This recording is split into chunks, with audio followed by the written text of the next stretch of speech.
بسم اللہ الرحمن الرحیم۔ ناظرین اکرام، میں آج آپ کے سامنے ارض فلسطین کے بارے میں چند احادیث پیش کرنا چاہتا ہوں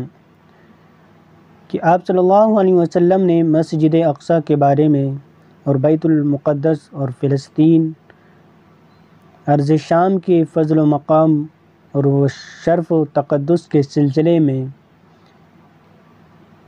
کیا ارشاد فرمایا ہے، میں آپ حضرات کے سامنے پیش کرنا چاہتا ہوں۔ حضرت ابو ہریرہ رضی اللہ عنہ نبی کریم صلی اللہ علیہ وسلم سے روایت کرتے ہیں کہ آپ صلی اللہ علیہ وسلم نے فرمایا، صرف 3 مسجدوں کی جانب عبادت کی نیت سے سفر کیا جا سکتا ہے۔ نمبر 1 مسجد حرام، نمبر 2 مسجد نبوی اور نمبر 3 مسجد اقصیٰ۔ دوسری حدیث حضرت عبداللہ بن عمرو رضی اللہ عنہ سے روایت ہے کہ نبی کریم صلی اللہ علیہ وسلم نے ارشاد فرمایا، جب حضرت سلیمان بن داؤد علیہ السلام بیت المقدس کی تعمیر سے فارغ ہوئے تو انہوں نے اللہ تعالیٰ سے 3 چیزوں کی دعا کی: اللہ کی مرضی اور حکم کے مطابق چلنے والی حکومت، ایسی بادشاہت جو ان کے بعد اور کسی کے شایان شان نہ ہو، اور یہ کہ جو بھی اس مسجد کی جانب آئے اور اس کی نیت یہی ہو کہ وہ اس میں نماز ادا کرے تو وہ اس سے ویسے پاک ہو کر نکلے جیسے کہ وہ پیدائش کے وقت پاک و صاف تھا۔ یہ کہہ کر نبی کریم صلی اللہ علیہ وسلم نے فرمایا،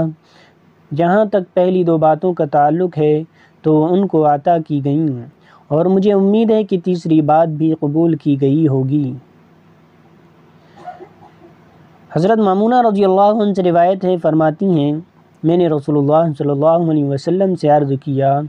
ہمیں بیت المقدس کے بارے میں بتائیے۔ آپ نے فرمایا، وہ حشر و نشر کی زمین ہے، وہاں جا کر نماز پڑھا کرو، اس لیے کہ اس میں ایک نماز ادا کرنے کا ثواب دوسری جگہ ادا کی گئی 1000 نمازوں کے برابر ہے۔ میں نے عرض کیا، اگر میں وہاں جانے کی استطاعت نہ رکھوں تو آپ نے فرمایا، تو وہاں کے لیے تیل ہی بھیج دو جس کے ذریعے اس میں چراغ جلایا جائے، جو ایسا کرے گا وہ اس شخص کی طرح ہوگا جو کہ وہاں بذات خود گیا ہو۔ حضرت ذوالعصابین سے روایت ہے، فرماتے ہیں کہ میں نے عرض کیا، اے اللہ کے رسول، اگر آپ کے بعد ہم زندہ رہے اور ہم پر آزمائشی مراحل آئیں تو آپ ہمیں کہاں جانے کا حکم دیتے ہیں؟ آپ نے فرمایا، بیت المقدس کو لازم پکڑ لینا، شاید کہ تمہیں ایسی اولاد نصیب ہو جنہیں صبح و شام مسجد اقصیٰ جانے کی سعادت ملے۔ حضرت ابو ہریرہ رضی اللہ عنہ نبی کریم صلی اللہ علیہ وسلم سے روایت کرتے ہیں کہ آپ صلی اللہ علیہ وسلم نے فرمایا، میری امت میں سے ایک گروہ مسلسل دمشق کے دروازوں پر اور اس کے آس پاس اور بیت المقدس کے دروازوں پر اور اس کے آس پاس جہاد کرتا رہے گا، ان کو بے یار و مددگار چھوڑ دینے والا ان کو کوئی نقصان نہیں پہنچا سکتا ہے، قیامت برپا ہونے تک وہ غالب رہیں گے۔ حضرت ابو درداء رضی اللہ عنہ سے روایت ہے، فرماتے ہیں کہ رسول اللہ صلی اللہ علیہ وسلم نے ارشاد فرمایا، میں سویا تھا، اسی دوران میں نے خواب میں دیکھا کہ ایک کاغذ کا ٹکڑا میرے سر کے نیچے سے اٹھا لیا گیا۔ میں نے خیال کیا اس کو کہیں لے جایا جائے گا، اس لیے میں اس کو دیکھتا ہی رہا تو اس کو شام کی جانب لے جایا گیا۔ سن لو، جب فتنے برپا ہوں گے اس وقت ایمان شام میں محفوظ ہوگا۔